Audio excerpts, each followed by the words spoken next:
Merci beaucoup. Nous allons lire la Bible. Nous allons lire la parole dans Josué chapitre 2.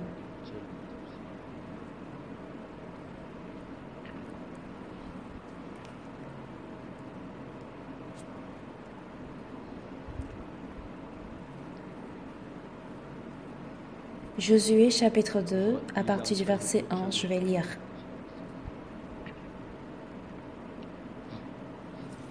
Josué, fils de Nun, fit partir secrètement de Sittim 2 espions en leur disant « Allez examiner le pays, et en particulier Jéricho. » Ils partirent et ils arrivèrent dans la maison d'une prostituée qui se nommait Rahab, et ils y couchèrent. On dit au roi de Jéricho, « Voici des hommes d'entre les enfants d'Israël sont arrivés ici, cette nuit pour explorer le pays. » Le roi de Jéricho envoya dire à Rahab, « Fais sortir les hommes qui sont venus chez toi, qui sont entrés dans ta maison, car c'est pour explorer tout le pays qu'ils sont venus. » La femme prit les 2 hommes et les cacha, et elle dit, « Il est vrai que ces hommes sont arrivés chez moi, mais je ne savais pas d'où ils étaient. Et comme la porte a dû se fermer la de nuit, ces hommes sont sortis, j'ignore où ils sont allés, hâtez-vous de les poursuivre et vous les atteindrez. » Elle les avait fait monter sur le toit et les avait cachés sous des tiges de lin qu'elles avaient arrangées sur le toit. Ces gens les poursuivirent par le chemin qui mène au gué du Jourdain et l'on ferma la porte après qu'ils furent sortis. Avant que les espions se couchassent, Rahab monta vers eux sur le toit et leur dit « L'Éternel, je le sais, vous a donné ce pays. La terreur que vous inspirez nous a saisis et tous les habitants du pays tremblent devant vous. Car nous avons appris comment, à votre sortie d'Égypte, l'Éternel a mis à sec devant vous les eaux de la mer Rouge, et comment vous avez traité les 2 rois des Amoréens au-delà du Jourdain, Sion et Og, que vous avez dévoués par interdit. Nous l'avons appris et nous avons perdu courage, et tous nos esprits sont abattus à votre aspect, car c'est l'Éternel votre Dieu qui est Dieu en haut dans les cieux et en bas sur la terre. Et maintenant je vous prie, jurez-moi par l'Éternel, que vous aurez pour la maison de mon Père la même bonté que j'eus pour vous. Donnez-moi l'assurance que vous laisserez vivre mon père, ma mère, mes frères, mes sœurs et tous ceux qui leur appartiennent, et que vous nous sauverez la mort. Vous nous sauverez de la mort. » Ces hommes lui répondirent, « Nous sommes prêts à mourir pour vous, si vous ne divulguez pas ce qui nous concerne, et quand l'Éternel donnera paix, nous agirons envers toi avec bonté et fidélité. » J'ai lu jusqu'au verset 14. Bonjour tout le monde. C'est vrai que je suis très très heureux de pouvoir partager la parole avec vous en ouvrant la Bible. Quand je rencontre des personnes, très souvent j'ouvre la Bible pour discuter, mais parfois je dispute et je querelle avec les gens. Mais ce qui est très très étonnant, c'est que la Bible est toujours de mon côté.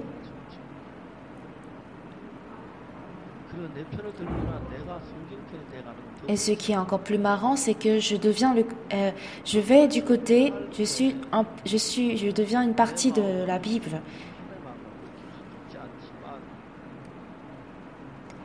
Quand je lis la Bible et que je pense au cœur de Dieu, même si je ne suis pas assez proche du cœur de Dieu, je me rapproche de la parole et du cœur de Dieu en la lisant. Josué envoie 2 espions à Jéricho pour explorer le pays. En d'autres mots, il les envoie dans la terre des ennemis. Allez-y explorer, allez-y observer. Voilà de quoi il s'agit. Mais qu'est-ce qu'il faut aller explorer? J'essaie de réfléchir à leur place. J'essaie de me dire comment envoyer à Jéricho pour l'explorer. Si je suis pris, je serais pris par de peines d'espionnage. J'aurais peur. Mais ce qui est très très étonnant, quand je vérifie, c'est que quand je vérifie les pas des hommes de la foi, mais des hommes qui ont suivi la parole de Dieu, ils sont totalement différents des hommes ordinaires. Alors, ils sont arrivés dans la maison de la prostituée Rahab. Et comme ils sont entrés, des nouveaux hommes sont entrés dans la ville, les gens sont allés informer le roi de Jéricho pour aller faire tirer les hommes qui sont dans la maison de Rahab.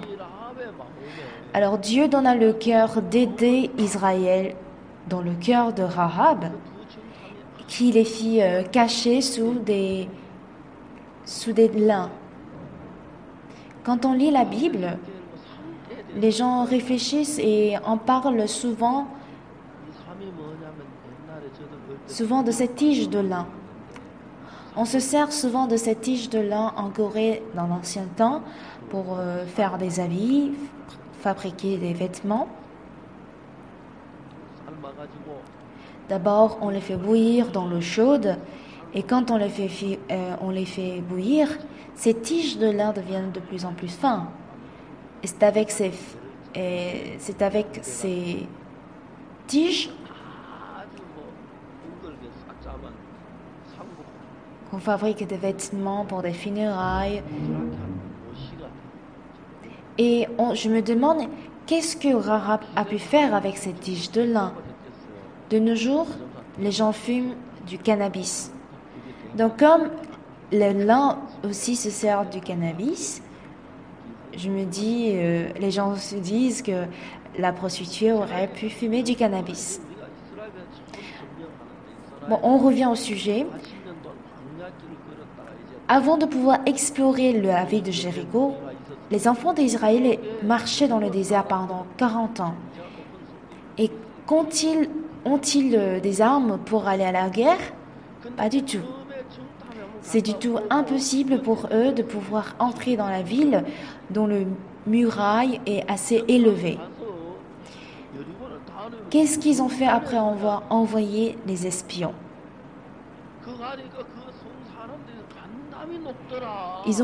Les enfants d'Israël ont appris que les gens de la ville étaient effrayés, qu'ils tremblaient de peur. Ils ont appris comment les eaux sont devenues sèches devant la mer Rouge et que les colonnes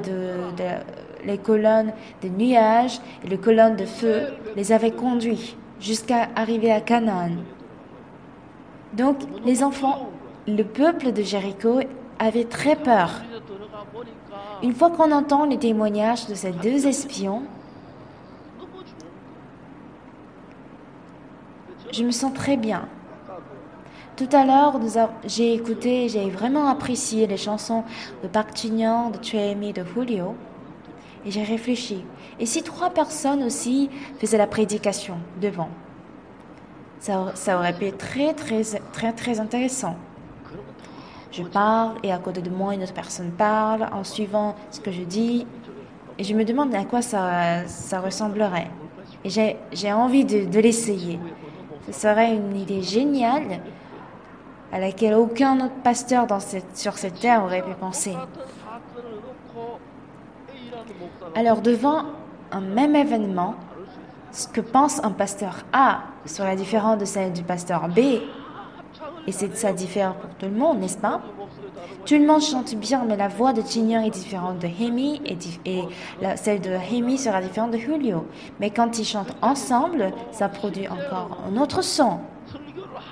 C'est vrai que je suis en réalité quelqu'un qui prêche, mais quand j'écoute la prêche ou les sermons des autres, ça me donne une très grande reconnaissance. Parce que tout cela, c'est les sermons de Dieu, n'est-ce pas? C'est vrai qu'on ne voit pas Dieu de l'œil, mais je ressens très souvent que Dieu m'aide à côté de moi quand je prêche la parole. Mais vous n'avez pas encore vu 3 personnes en train de prêcher, n'est-ce pas? Je ne sais pas si cette occasion viendra tout proche, mais l'essentiel, c'est que nous ressentons de différentes choses quand nous faisons face au même événement. Alors, on a envoyé des espions à explorer la ville de Jéricho. Et on apprend que ces 2 espions étaient logés dans la maison de Rahab.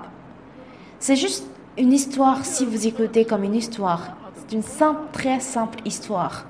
Au départ, je ne comprenais pas. On parlait du fils de Nun. Je me dis de quel Nun il s'agit.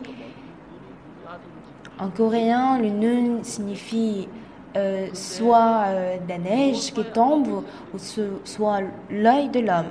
Donc je ne sais pas s'il s'agit de l'œil ou s'il s'agissait de la neige qui tombe. J'ai appris que le père de Josué s'appelait Nun. Alors, je me dis, je suis à la place de ces espions et j'entre dans l'armée ou bien dans la ville de l'ennemi. Ce sera une très grande charge. Pas vrai?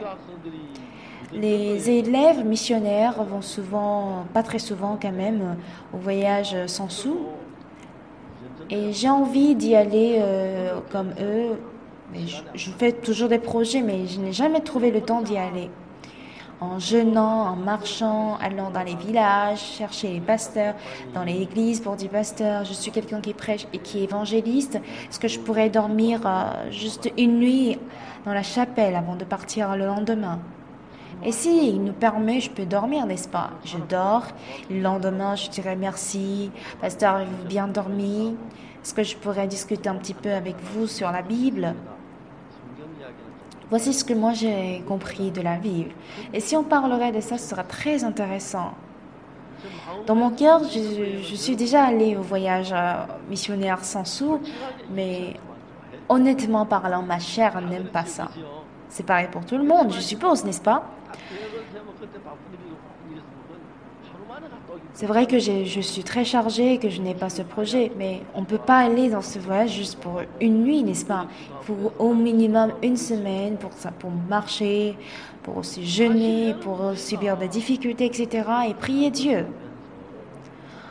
En réalité, moi, je suis un peu très habituée à vivre un peu dans des conditions difficiles parce que j'ai vécu difficilement. Mais cela est différent de ma femme. Ma femme, plutôt, au contraire, elle a vécu dans une famille un peu aisée. Elle cherche toujours à vivre un peu plus aisée. Je sollicite souvent ma femme de faire du sport. Mais vous savez quoi? Les fidèles de notre église disent quand même oui et ils essaient de suivre quand le pasteur dit quelque chose, mais ce serait difficile à une femme de pasteur de mener la vie spirituelle. Pourquoi? Parce que son mari est pasteur. Elles ont toujours des excuses. Quand je lui ai sollicité à faire du sport, parce qu'il y avait des machines sportives au rez-de-chaussée de notre appartement, dans l'ancien appartement, je disais de marcher un petit peu, mais elle disait qu'elle avait de la nausée. Et si elle continue à vivre sans faire du sport, ses jambes vont se appétir.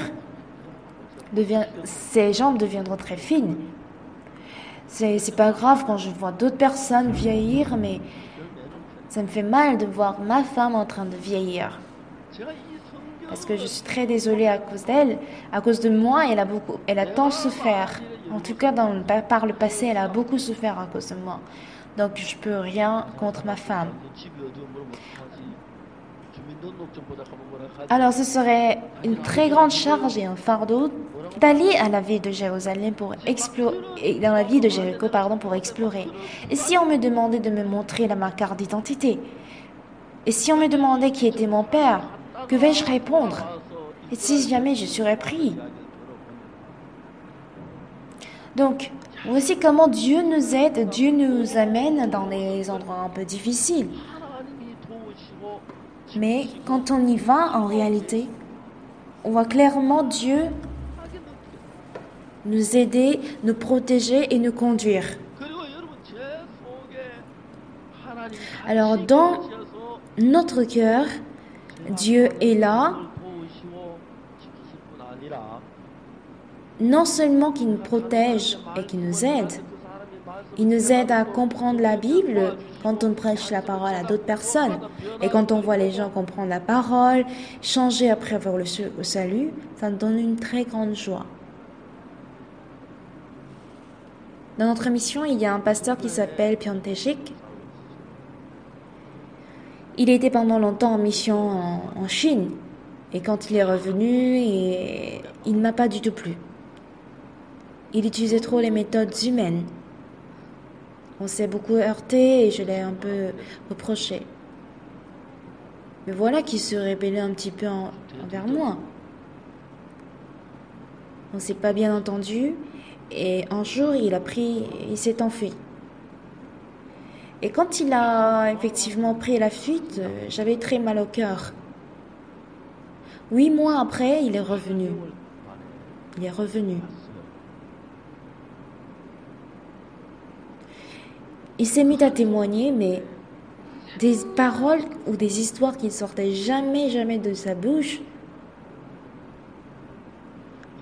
sortaient et j'ai compris clairement que un pasteur devrait accepter la volonté de Dieu pour vivre en tant que pasteur. Mais le problème, c'est que la volonté de Dieu est toujours contraire à nos pensées. Donc, il faut absolument vider les méthodes humaines, les pensées humaines, afin d'accepter la parole ou la volonté de Dieu. C'est vrai que moi, je commets beaucoup d'erreurs, j'ai beaucoup de lacunes, je suis sage, je commets que des péchés. Et si j'arrive à découvrir ce moi qui je suis, c'est très facile à m'abandonner, à me vider. Mais ceux qui commettent aussi des erreurs, des fautes, ils ont aussi des bonnes choses et ils ont le cœur de s'élever. Quand on regarde la Bible, tout d'abord, c'est la loi qui apparaît. Et c'est cette loi qui nous rend pécheurs. Pourquoi ça nous rend pécheurs? Ça nous brise le cœur afin de suivre le cœur de Dieu. À quel point nous sommes sales, nous sommes répugnants et que nous sommes pécheresses. C'est cette loi qui nous fait comprendre cela. Et quand je me rends compte à quel point je suis sale, répugnant et méchant, je peux me renier. Alors peu importe toutes mes pensées, je ne vais pas uniquement à penser à la première réflexion, je ne vais pas seulement accepter la première pensée, mais on ira jusqu'au deuxième, au troisième, etc. En tout cas pour ceux qui mènent la vie spirituelle. Un jour, il y avait un roi en Chine qui avait organisé une grande fête pour ses serviteurs, et quand le vent s'étouffait et que le feu de la bougie s'était éteint, un des serviteurs du roi était venu baiser la femme, ou bien disons la reine. La reine s'est mise en colère, elle a informé le roi, et le roi s'était mis en colère également. Mais qui a osé baiser ma femme? Et en plus la reine. Il a voulu même exécuter cette personne sur le coup. Mais d'un coup, le roi a encore réfléchi une seconde fois. Mais c'est pour célébrer, pour encourager, pour remercier mes serviteurs qui ont travaillé jusque-là pendant cette fête. Mais si je tue un de mes serviteurs, comment serait l'ambiance de cette fête? C'est vrai que je suis roi, mais parfois quand je suis ivre, je commets des erreurs. Il se peut qu'il commette des erreurs. Comme la reine est trop belle, ce serait possible qu'il fasse. Pas parce qu'il a voulu, parce qu'il a un rancœur envers moi, mais il a fait sans qu'il ne sache. Donc quand il a pensé secondo, le roi a changé d'avis. N'allumez plus la lumière. Avez-vous compris? Oui, Majesté. Je vous ordonne maintenant à ôter tous vos chapeaux. Que faites-vous? Enlevez-les, ôtez-les immédiatement. Je ne pardonnerai pas celui qui n'a pas enlevé son chapeau après qu'on ait allumé la lumière. Avez-vous tous ôté vos chapeaux? Oui, Votre Majesté. Allumez alors la lumière et continuons la fête. Si le roi s'arrêtait seulement à la première pensée, ce méchant, quel méchant a-t-il osé baiser la reine? Qu'on l'exécute tout de suite. Mais quand il a réfléchi une seconde fois, la décision prise était vraiment très sage. Et quand le pays était en difficulté, c'était ce serviteur qui avait sauvé ce pays. Plusieurs pensées en fait en nous s'élèvent. Nous avons envie de manger, nous avons envie de dormir, nous avons envie de boire, nous avons envie de somnoler. Nous avons beaucoup de ces désirs, et ainsi que les désirs de se réjouir du monde. Mais par contre, parfois le mauvais esprit me tente, me mène vers la ruine. En tout cas, dans notre cœur.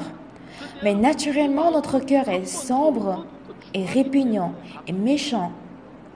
Donc nous plongeons très facilement dans les désirs de la chair qu'au lieu de plonger dans la parole de Dieu.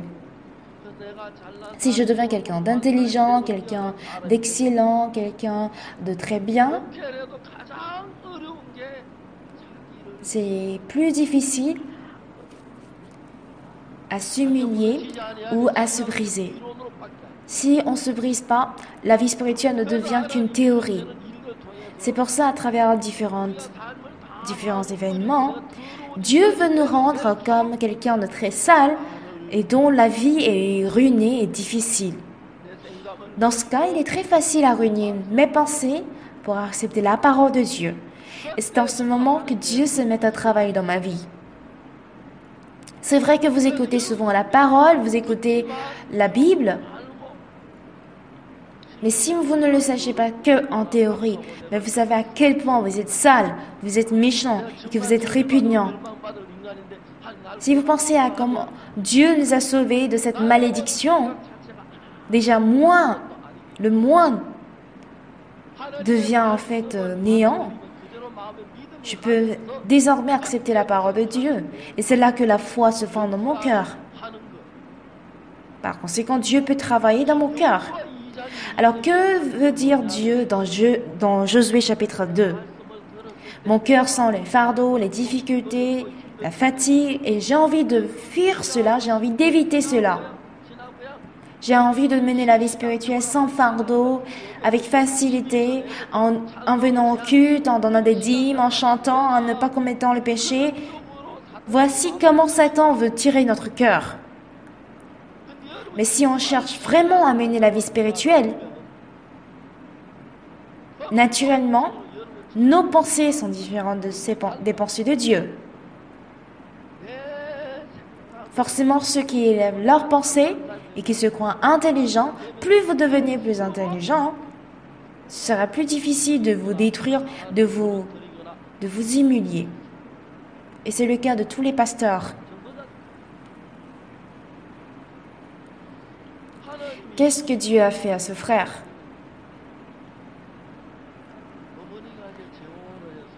Pendant très longtemps, la mère s'est remariée et pendant très longtemps, il n'a plus rencontré sa mère. La maison de sa mère était riche et son nouveau père faisait diriger l'usine et il était bien. Le nouveau père lui a dit, le beau-père lui a dit d'apprendre le travail dans son usine. Mais qu'est-ce qui s'est passé? Un jour, il s'est querellé fortement avec sa mère. Parfois, ce serait bien quand les hommes puissent s'entendre très bien de cœur en cœur. Mais si le cœur n'est pas brisé, il est très difficile de s'unir. Que ce soit officiellement ou pas, quand les sœurs célibataires reçoivent le salut et qu'elles sont habituées à briser leur cœur, leur vie de mariage devient très facile avec leur mari. Même si on a tout à la maison, on a le climatiseur, on a le réfrigérateur, on a la machine à laver, même si on a tout ça et qu'on n'est pas en mesure de briser le cœur, c'est très difficile.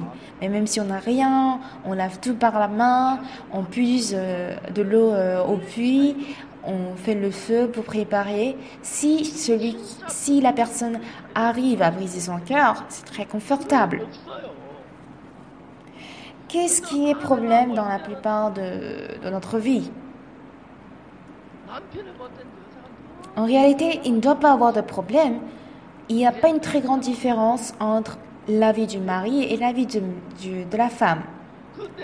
Mais celui qui n'a même pas l'habitude de briser son cœur, il va dire, il faut que mon mari s'adapte à moi.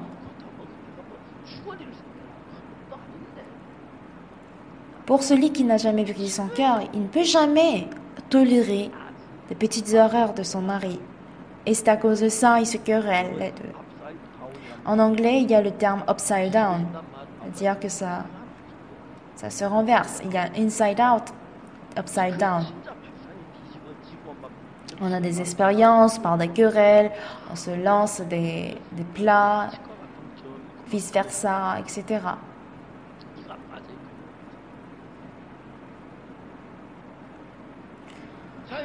Alors, on nous dit dans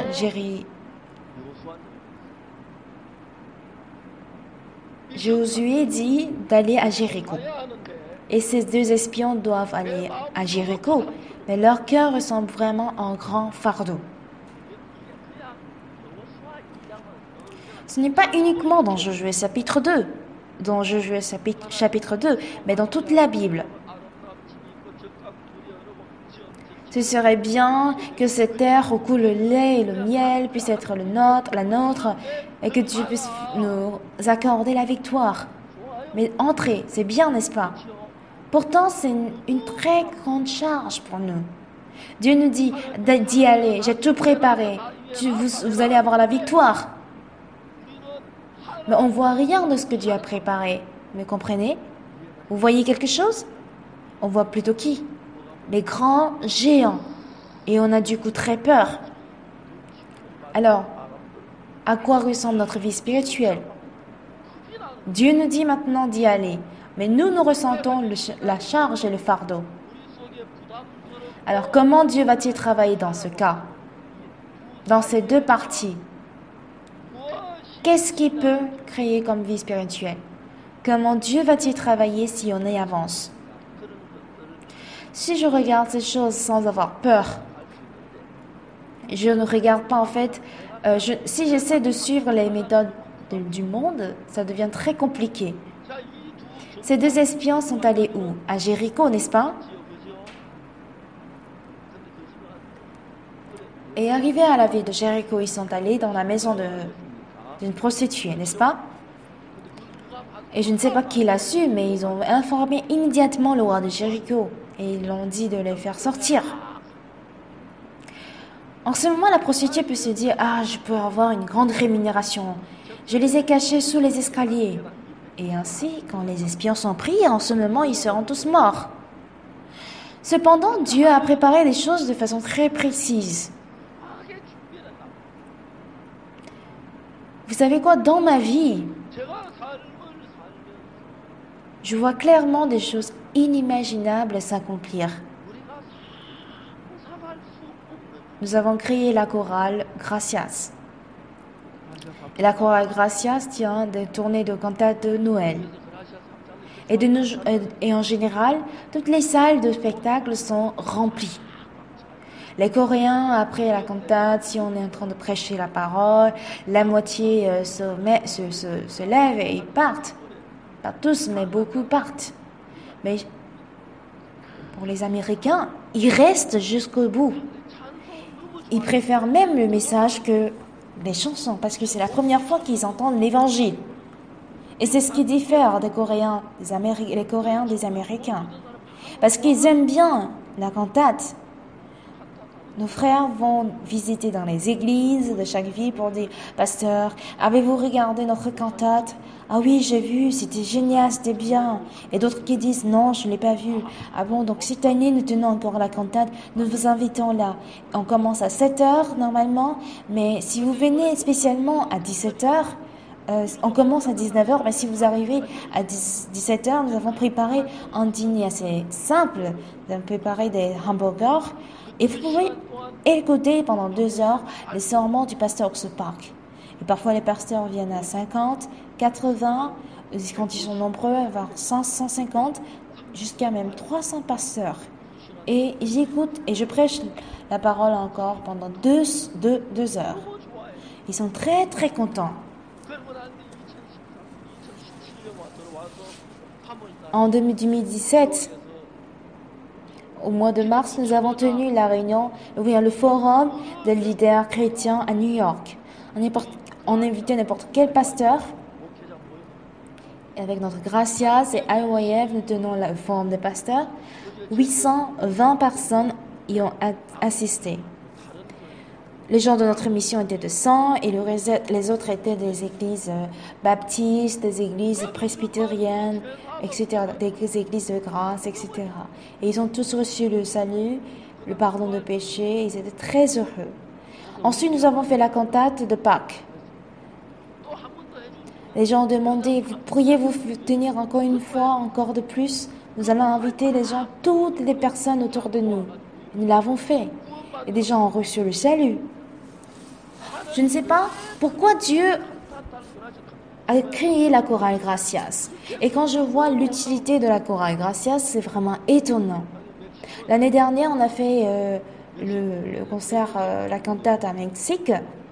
Mais ils m'ont fait savoir qu'une salle en Mexique était la plus grande salle au monde, car ça contenait 10 000 places.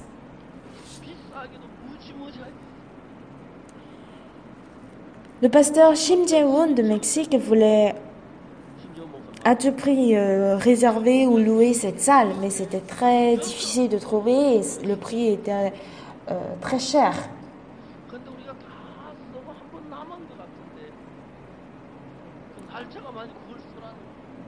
Et le maire nous a fait savoir que nous avons droit à utiliser 6 fois le programme de la mairie et qu'il nous restait une séance. Et ça convenait exactement à la date que nous avons voulu tenir la cantate de Noël. J'ai compris que ça, c'était vraiment Dieu qui voulait faire ça. Donc on a fait le contrat. Et comme c'était le début du camp mondial, c'était à 4 jours avant le camp mondial qu'on a réservé la salle. Donc, à combien de personnes pouvons-nous faire la sensibilisation et l'annonce? On ne savait pas franchement combien pourraient venir. Vers 17h, à 17h30 déjà, ils voulaient déjà ouvrir la salle parce que ça prenait du temps pour que le public puisse s'installer dans la salle. Il serait difficile que dans 2 heures, les gens puissent s'installer. On a commencé à 19h30. En dehors de quelques sièges, des sièges du dernier étage, toutes les places étaient pleines. Et entre la 2e scène et la 3e scène, j'ai fait un sermon de 30 minutes. Les gens étaient très touchés et j'ai appris que même cette année, ils ont pu réserver cette salle. Ils étaient très très heureux. Quand nous voyons comment nous faisons les démarches, en fait, il ne s'agit pas juste d'être simples travaux. Mais Dieu a préparé des chemins clairement devant nous. Et nous voyons comment Dieu nous conduit à ces choses. Et c'est très fréquent. Bien-aimés, si on ne voit pas comment Dieu nous aide et qu'on a peur seulement de ce que nous, individuellement, nous allons subir comme difficulté, imaginez comment serait le cœur de ces 2 espions qui vont à Jéricho sous l'ordre de Josué. Ils se sont dit, Dieu va nous aider, ils sont allés. Ils sont arrivés dans la maison de Rahab, mais quelqu'un frappe à la porte de Rahab. Les soldats ont dit, ouvrez la porte. Rahab s'est précipité, allez entrer dans tous les tiges de lin vite, sur le toit. Et elle répond aux soldats, aujourd'hui, il n'y a plus de vin, il n'y a plus d'alcool, je ne travaille plus aujourd'hui, j'ai fermé, allez, venez demain. Mais à quoi penseront exactement ces 2 espions qui sont sous les tiges de lin? Mais cette prostituée est notre ennemie. Elle nous cache, elle nous fait cacher. Dieu est en train de nous aider. Ça, c'est une grâce de Dieu. Ils ont failli même mourir, n'est-ce pas? Après, qu'est-ce qu'ils disent? 2 personnes étaient venues quand même dans ma maison, mais ils ont couru vers la porte le portail, la porte de la ville, parce qu'il était sur le point que le soleil se couche. Les soldats ne savaient pas, ils ont couru tous après. Et la porte était fermée et ça fait jusqu'à le lendemain. Alors, la prostituée Rahab leur dit, comme je vous ai sauvés, vous allez nous sauver, pas non seulement moi, mais ma famille, mes parents, mes frères, et prouvez-moi que vous allez vraiment nous sauver. Les espions lui disent de mettre une cordon rouge pour marquer leur maison, sa maison, et viendront et sauveront la maison de Rahab.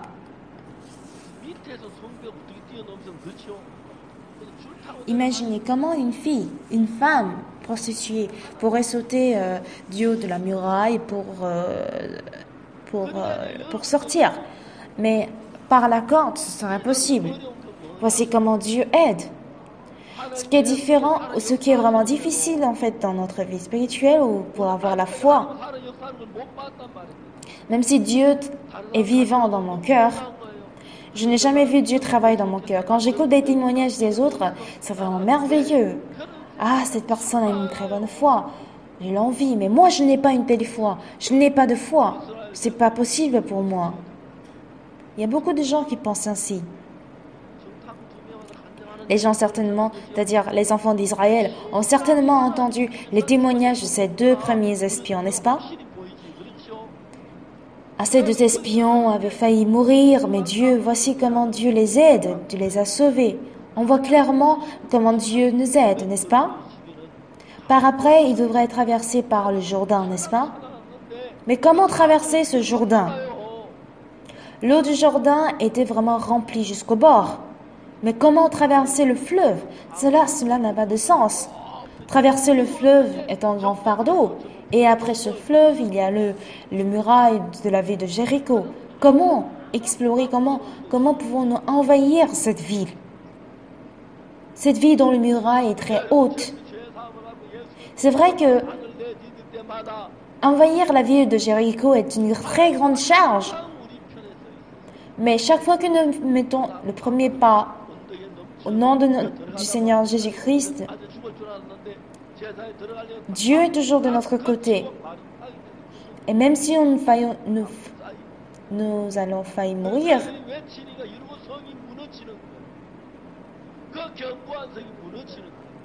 cette terre devient toute sèche. Et quand il écrit, la ville de Jéricho était finalement détruite. Voici comment Dieu travaille en nous. Et il est vivant. Une fois que ces deux espions ont exploré Jéricho, les gens ont eu la force, n'est-ce pas? Et par après, ils ont vu comment la terre du Jourdain était devenue toute sèche. Ils ont compris que Dieu nous aide. Et quand ils ont crié, la ville de Jéricho était tous brisée, n'est-ce pas? Même si nous n'avons pas vu cette scène, en lisant le livre de Josué, nous avons la promesse que Dieu fera ainsi pour nous, n'est-ce pas? Amen. Quand Dieu ouvre le chemin de la foi, Dieu manifeste en fait son pouvoir et sa puissance en nous. Il semblerait que la voie de ceux qui marchent par la foi est vraiment très vain et fermée, mais on voit clairement comment Dieu nous aide. Un jour, quand j'étais en voyage de mission sans sous, c'était quand nous étions à Daegu. De retour de Cheongdo Miryang, si vous allez à Gyeongsan, si on arrive à Gyeongsan, c'est près de Daegu. Il faisait très nuit et on n'avait pas nulle part où dormir. On faisait l'évangélisation de maison en maison, on frappait à la porte et c'était à 9h, c'est-à-dire 21h. Et au village, 21h, il fait très sombre. On ne pouvait plus évangéliser. C'est vrai que le chemin était bitumé. Toute la nuit, c'était une nuit pleine. Mais voici devant nous un vieillard, couché sur cette route bitumée. Il était ivre. On lui avait dit, monsieur, vous habitez où? Gyeongsan. Et nous sommes sur la voie de Gyeongsan. On ne pouvait pas laisser ce vieillard sur cette route. Et si jamais quelqu'un vient l'écraser? C'est vrai que toute la journée, on a jeûné, on était fatigué, on n'avait plus de force, mais si on prend ce monsieur ivre sur nous, ça devient encore une charge. On marchait, à un moment donné, il a dit « mes chaussures ». Ces chaussures s'étaient enlevées en fait très loin. On était obligé de faire encore un demi-tour. J'ai failli mourir, mais on ne pouvait pas non plus le laisser sur la route. On était vraiment épuisés. Quand on était près de Gyeongsan, le vieillard était réveillé un petit peu, il pouvait marcher et parler. Et il y avait la lumière devant sa maison, il y avait des jeunes qui étaient assemblés là. Et quand je venais avec ce vieillard, un monsieur était venu vers moi pour dire « Mon Dieu, mon père, tu étais où et tu viens maintenant ?» Le fils attendait son père qui était allé au marché, mais qui ne revenait pas. Il attendait toujours. Et on lui a expliqué comment on l'a croisé. Et celui-là nous a vraiment remerciés. Mais l'heure était minuit dépassé. On était vraiment très épuisés. Il était minuit dépassé, on a prêché l'évangile quand même à la famille.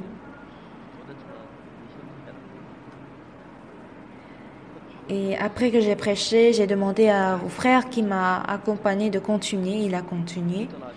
Et moi, j'essayais de dormir. Dieu nous a donné le temps de prêcher et de pouvoir manger. Et il nous a donné aussi le billet de retour jusqu'à Daegu le lendemain. Pour nous, ça paraît tout vain quand on va faire le chemin de Dieu. Devant nous, on a le fleuve de Jourdain. Comment pouvons-nous traverser le fleuve? On ne peut pas mettre le pont. C'est pas qu'il y a une bonne navire ou un bon bateau.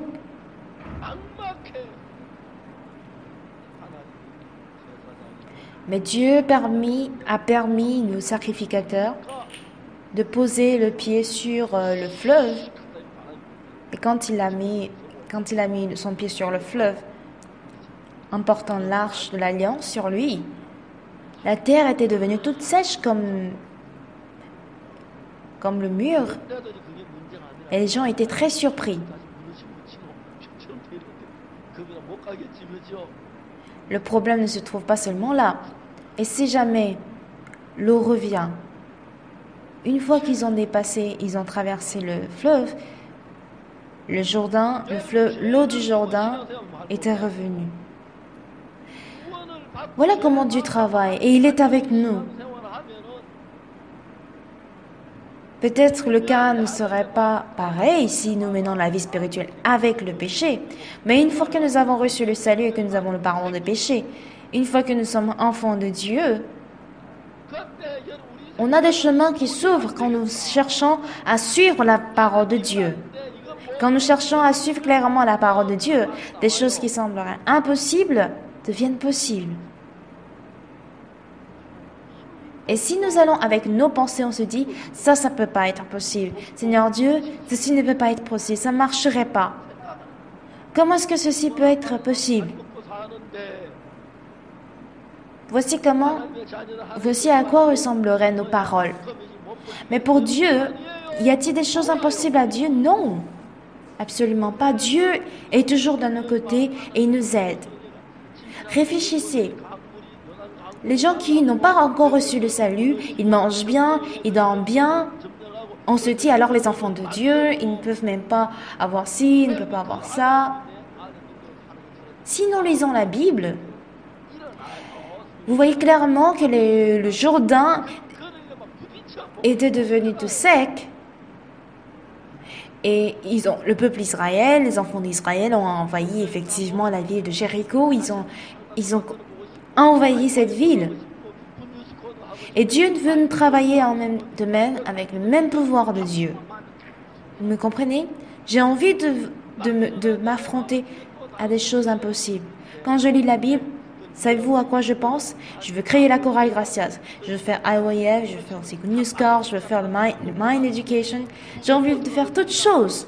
Mais le diable me dit non, c'est pas possible. Il me donne les pensées de la chair qui dit ça c'est pas possible, ça marcherait pas, ça c'est dangereux, ça serait très fatigant. Et si jamais on est plongé dans l'eau en traversant le Jourdain, moi je ne sais pas nager. Est-ce qu'il y aura des navires à secours? Non.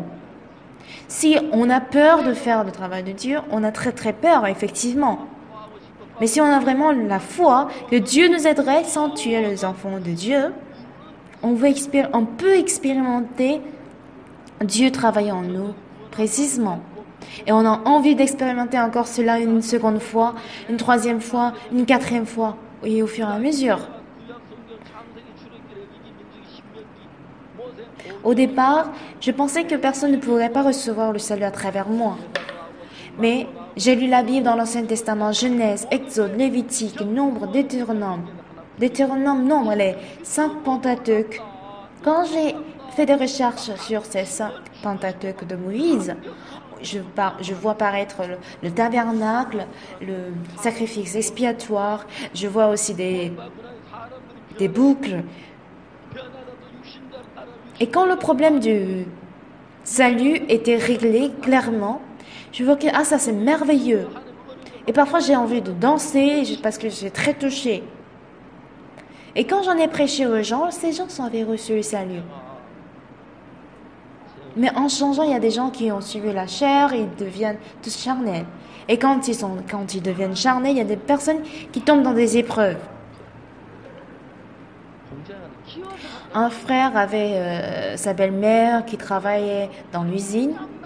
Mais quand Dieu a brisé son cœur, Dieu a touché sa vie. Il a eu mal aux pieds, il ne pouvait pas marcher. Il a failli marcher à 4 pattes pour aller entrer dans l'usine. Et Dieu rendait sa vie difficile. Si quelqu'un n'a pas de sagesse, même si Dieu rend sa vie difficile, il va toujours se débrouiller dans les difficultés. Mais celui qui sait réfléchir, il va se dire, ça c'est Dieu qui le fait. Et tout en pleurant, il est venu vers moi. Et quand il a brisé complètement son cœur, pour peu de choses, vous savez à quel point il était heureux, il était joyeux, il était reconnaissant.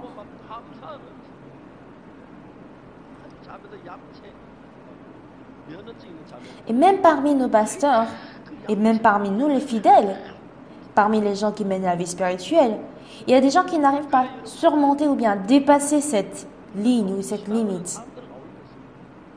Si une fois vous dépassez cette ligne, vous avez en fait ce cœur qui agit en vous, que Dieu vous aiderait une seconde fois, une prochaine fois, et vous allez vous lancer encore. Que ce soit le Good News Score ou le service bénévolat médical, c'est vraiment difficile, ça donne une charge. Si on envoie des centaines d'étudiants à l'étranger, il y a des pays où il y a des guerres, il y a des pays où il y a des catastrophes naturelles, il y a des persécutions chrétiennes. On traverse en fait plusieurs de ces problèmes, mais on voit clairement Dieu protéger ses étudiants avec ses mains précieuses. Vous savez à quel point je suis reconnaissant?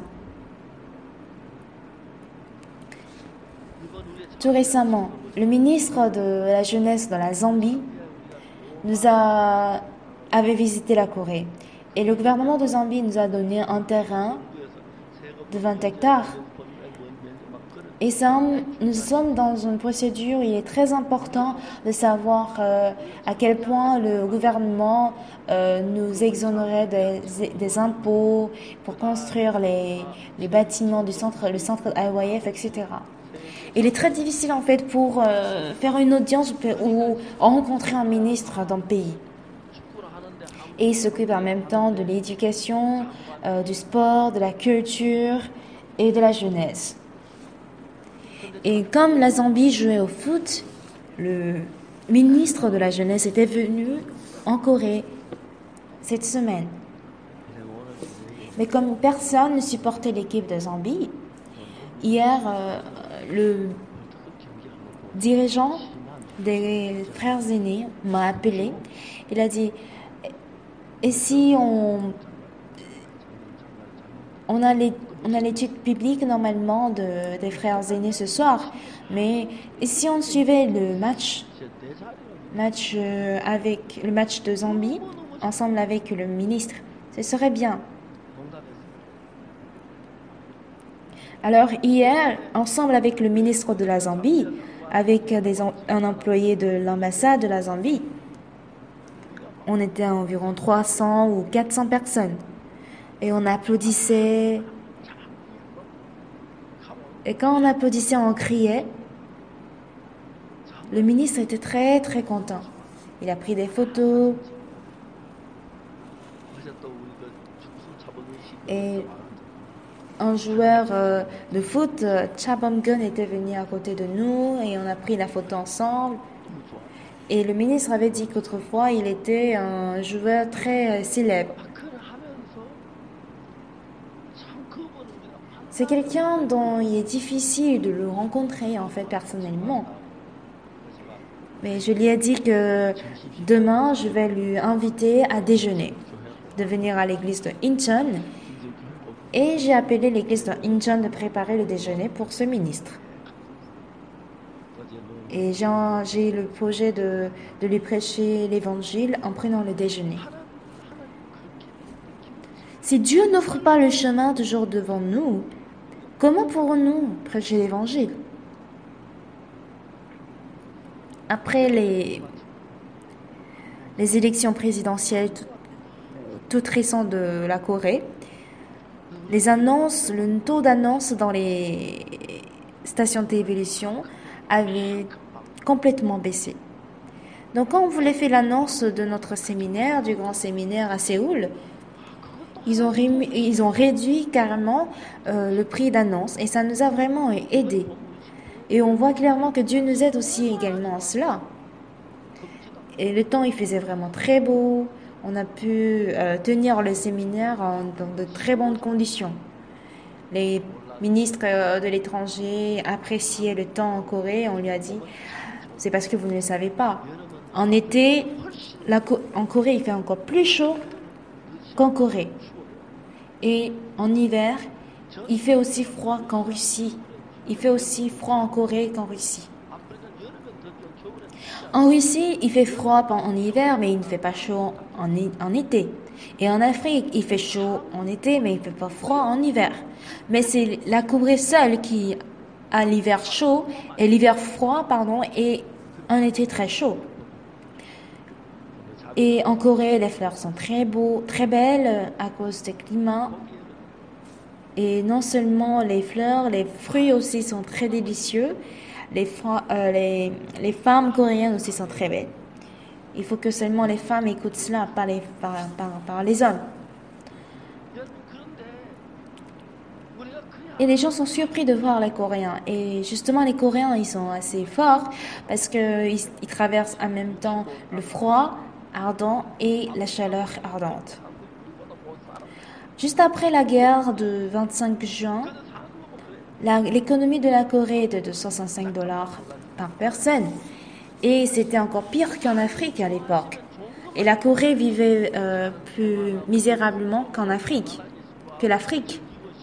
Mais aujourd'hui, Dieu a béni la Corée, qu'on ne peut pas en fait reconnaître ou bien revoir ses traces. Mais si notre vie devient très à l'aise et qu'on n'a que des bonnes choses, l'homme devient très arrogant et il est censé suivre la chair, il veut être beaucoup plus confortable, il veut se réjouir de plus en plus des choses et le cœur de l'homme devient malade. Mais Dieu pousse ses enfants à faire la guerre, à traverser les difficultés. Essaie de traverser le fleuve, voir. Vas-y voir comment la ville de Jéricho va se briser. Une fois que je me brise pour servir Dieu, on est très reconnaissant de pouvoir rendre le culte Et nous sommes très touchés, même en chantant des cantiques comme quoi Dieu nous a sauvés. Dieu m'a sauvé tel que je suis. Et j'aime bien le Seigneur qui m'a bien aimé. Pourquoi? Parce que le Seigneur m'a aimé, je peux l'aimer. Je suis devant sur cette scène pour vous prêcher, mais je peux vous assurer que j'ai traversé d'énormes rebelles dans ma vie. Mais Dieu m'a fait vaincre tous ces rebelles. Et Dieu m'a permis à élever Dieu et le salut dans tout ce qu'on fait. IYF est le meilleur. Les membres de Guniska aussi sont les meilleurs. Meilleur en Mind Education. Meilleur chorale au monde. Et si vous apprenez ainsi la foi, vous serez meilleur en toutes choses. Pas seulement celui de Gracias, pas seulement IYF, mais vous, ce que vous allez faire aussi deviendra meilleur au monde. Il y a quelques années, il y avait le service d'inauguration à l'église de Songju. Et un frère m'a témoigné. Pasteur, j'ai donné offrande pour l'église d'un prix de 50 000 $. Mais aujourd'hui, j'ai payé toute la dette. Et normalement, en général, il n'y a pas des gens qui donnent une offrande de 50 000 $. Et quand il a témoigné, j'ai compris qu'auparavant, il menait une vie de débauche.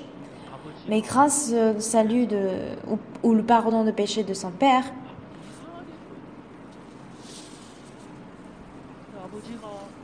son père se disait avoir reçu le salut, mais la vie de son père était très bizarre.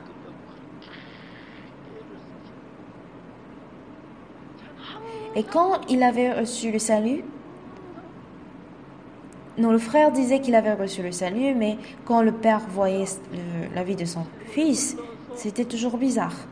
Mais quand il s'est mis à changer, le père avait vraiment apprécié. Et puis juste après cela, le père était décédé. Il est très reconnaissant, même maintenant, que grâce à son père, il a pu recevoir le salut. Et pour faire la culture des melons, il fait la culture des melons et Dieu lui donne la sagesse. En hiver, il fait très froid et tous les melons normalement gèlent et meurent. Mais seuls les melons du champ de ce frère subsistent au froid de l'hiver. Les gens viennent nous demander, mais comment est-ce que vous cultivez votre melon, même dans l'hiver? Il dit qu'il donne des engrais qui peut même subsister, qui peut le faire subsister même le froid. Les gens sont surpris. Y a-t-il aussi des engrais qui font supporter le froid? Vous savez, en Afrique ou bien dans des endroits tropicaux, on prend des fruits tropicaux. Et dans des endroits où il fait froid, on prend des aliments en fait qui sont adaptés à ces climats. Mais les gens viennent désormais apprendre comment cultiver les melons chez ce frère.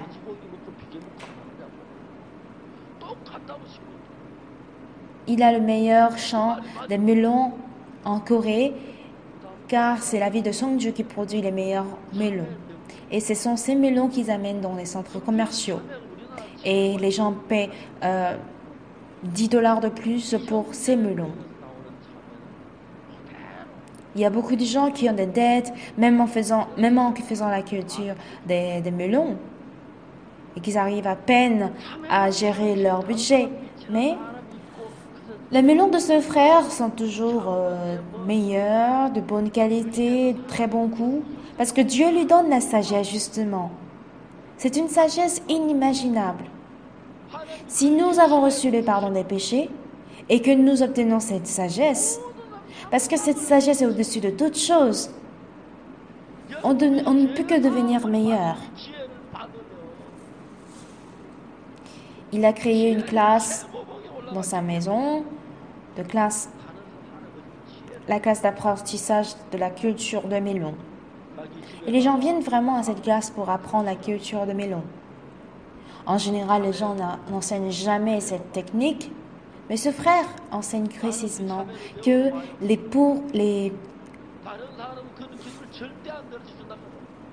les racines des melons sont normalement très, très fines. Donc, c'est pour ça qu'il est difficile au comelon de subsister au froid. Mais si on relie, on coupe la tige ou les racines de melon pour le lier aux racines des carouges, des courgettes. Les courgettes ont d'habitude des racines assez très épais et très solides. Donc, une fois qu'on les lie aux racines des courgettes, les melons aussi peuvent bénéficier des nutriments et peuvent subsister au froid, car ces racines sont assez solides. Les gens viennent ainsi à apprendre la culture des melons. Et en apprenant cela, ils écoutent l'Évangile.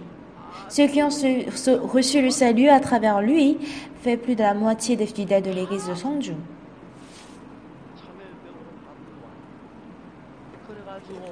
Alors j'ai demandé aux frères Son, vers fin juin ou début juillet, est-ce que tu auras du travail dans ton champ? Il a dit oui. Quel travail as-tu? Il faudrait cueillir ces melons. Donc j'ai amené tous mes petits-fils des États-Unis. Pourquoi? À 4h30, il faut travailler au champ parce que à 8h, le soleil se lève et il fait très chaud, on ne peut plus travailler. Il faut se réveiller à 4h, travailler à 4h30, se réveiller à 4h30 et se mettre à travailler à partir de 4h45. On travaille jusqu'à 7h45, environ 3h. Et il fait très chaud, on ne peut pas continuer à 8h. Et j'ai vu mes petits-filles se réjouir de récolter cela. Récolter les melons. Ils n'ont pas l'habitude de vivre difficilement aux États-Unis. Donc j'ai envie de leur faire expérimenter des travaux durs et difficiles.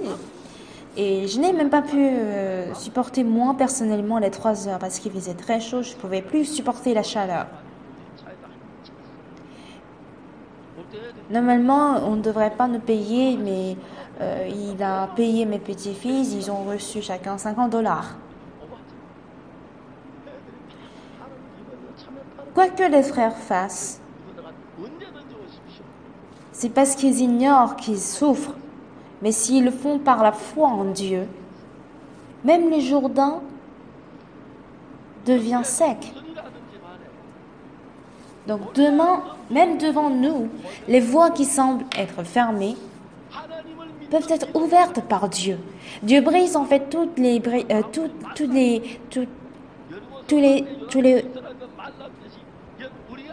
villes ou toutes les murailles des villes qui sont devant nous.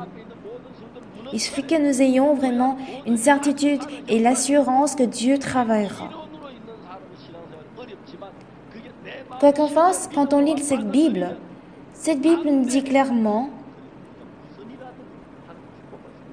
que Dieu travaillera dans notre vie.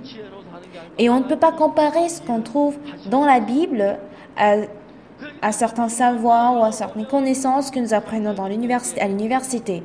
Ça nous donne des avantages dans la vie, ça nous donne la foi, ça nous donne la joie qui peut chasser la peur et chasser les douleurs de mon cœur. Même si je suis dans la même pauvreté, quelqu'un qui a un morceau d'or ne va pas souffrir. Même si je jeûne de la même manière, mon cœur ne va pas souffrir parce que j'ai quelque chose de si précieux. Celui qui a Jésus-Christ dans son cœur a de l'espoir.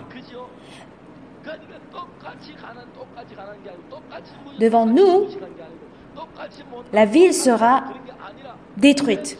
Et devant nous, le Jourdain sera tout sec. Le Seigneur nous aidera.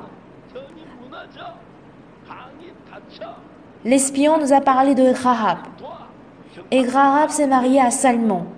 Ils étaient heureux, ils ont eu des fils. Ils sont devenus des ancêtres de David. Ça prouve clairement que Dieu va travailler en nous. On ne peut pas comparer cela à la foi dans le monde. Ce n'est même pas une perte, même si on donne notre vie. Ce n'est même pas une perte quand on se donne nous-mêmes à cela. J'ai dit à mon fils, où que tu ailles, même si on te demande d'être un recteur, un président, ne le fais pas. Même si on te demande d'être ministre, ne le fais pas. Il faut prêcher l'évangile. Et mon fils, il le fait. Il m'écoute très bien.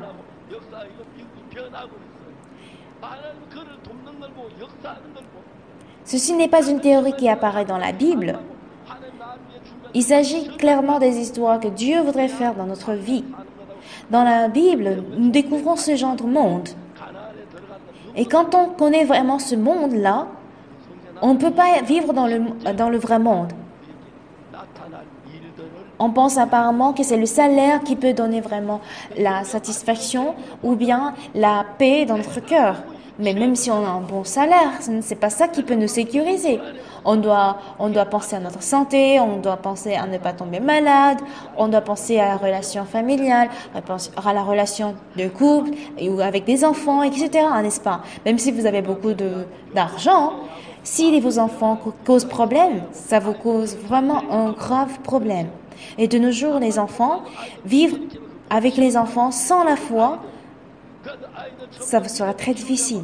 On vous apprend ainsi à vivre par la foi rien que pour votre fils, par exemple. Et si vous vivez par la foi, votre fils apprendra cette foi.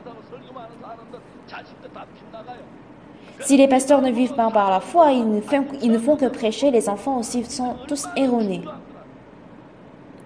Je parle bien de la Bible à mes enfants, mais j'ai montré à mes enfants comment vivre selon la Bible. Comment vivre pour l'évangile. Mon fils m'avait dit que mon papa, j'ai montré à mes enfants pendant la cantate de Noël comment Dieu travaille. Ils ont tous laissé une semaine de cours à l'école pour suivre le programme de cantate. Pourquoi tu l'as fait ça? Je voulais montrer comment papa prêche l'évangile. C'est vrai que je parle de la Bible à mes enfants, mais je voulais leur montrer clairement c'est quoi vivre pour l'évangile. Et je lui ai dit c'est bien. Il y a beaucoup de gens, même s'ils prient Dieu, même s'ils sont à l'église, ils ne peuvent que corrompre. Ils peuvent tout connaître par théorie, mais ils ne font que regarder. Finalement, ils sortent avec des hommes ou avec des femmes, ils commettent des péchés. Il y a beaucoup d'enfants de pasteurs qui sont ainsi. La Bible, heureusement, nous explique des choses qui sont vraies. Et quand on lit la Bible, ce n'est pas juste une histoire, mais la Bible nous relate des histoires qui se réalisent clairement selon qu'il est écrit. Et je suis très content. J'ai envie de chanter parfois, de danser. Ça me donne vraiment la joie, ça me plaît. Pourquoi vous ne connaissez pas ce monde merveilleux? Pourquoi vous sous-estimez la parole? Aucune chose dans le monde ne peut être plus valorisée que cette parole. Acceptez cette parole, voir. Vous seriez plus heureux que n'importe qui dans ce monde. Mais beaucoup de gens sous-estiment l'Église, sous-estiment la parole du pasteur, sous-estiment la parole. Mais ceux qui connaissent vraiment cette parole, ils savent précisément que cette parole peut être une puissance dans la vie et que ça s'exauce dans la vie. On se demande où se trouve Dieu, où est Dieu? S'il y a le fleuve, qui a pu protéger les espions de la mort? Qui a transformé l'eau de Jourdain en terre sèche? N'est-ce pas Dieu? Ceux qui ne croient pas en Dieu sont remplis avec leur propre projet et ils ne savent pas que Dieu est avec lui ou Dieu a un quelconque projet pour lui. Celui qui croit en Dieu, même s'ils ont leur projet, ils regardent le projet de Dieu. Et ils cherchent à courir vers le projet de Dieu. Et c'est là qu'ils trouvent des gens qui aident, comme Rahab par exemple, la prostituée Rahab. J'ai vécu 55 ans dans Jésus-Christ. Il y avait beaucoup de difficultés, de charges, mais je n'étais pas difficile. Pourquoi les résultats étaient toujours la bénédiction? Je ne peux pas renier de ma bouche que Dieu n'était pas vivant avec moi. Je ne sais pas qu'est-ce qui va être encore devant moi, mais je crois certainement que Dieu ouvrira le chemin comme il l'a fait jusque-là. C'est vrai que je vieillis. Je ne sais pas combien d'années je peux encore vivre. Même si je meurs aujourd'hui, je suis très heureux. Même si je meurs demain et que je puisse vivre encore plus avant de mourir, je suis toujours heureux parce que Dieu s'en chargera de toutes choses. Il m'aidera, il me conduira car il m'aime. Chers bien-aimés, ne menez pas la vie spirituelle juste par habitude ou juste pour les hommes, pour d'autres personnes officiellement, mais gagnez le cœur de Dieu dans la Bible. 그냥 대충 적당히 새삼촌 벌초하듯이 맞으면 체면적인 그런 신앙 말고 참 하나님의 마음을 받아보십시오. C'est ainsi que vous aurez la joie qui vient du cœur de Dieu, la foi, la paix et l'amour qui provient du cœur de Dieu. C'est là que vous aurez la force de mener la vie spirituelle. Et je suis sûre que Dieu vous transformera en des personnes qui seront bénies. Je vous remercie.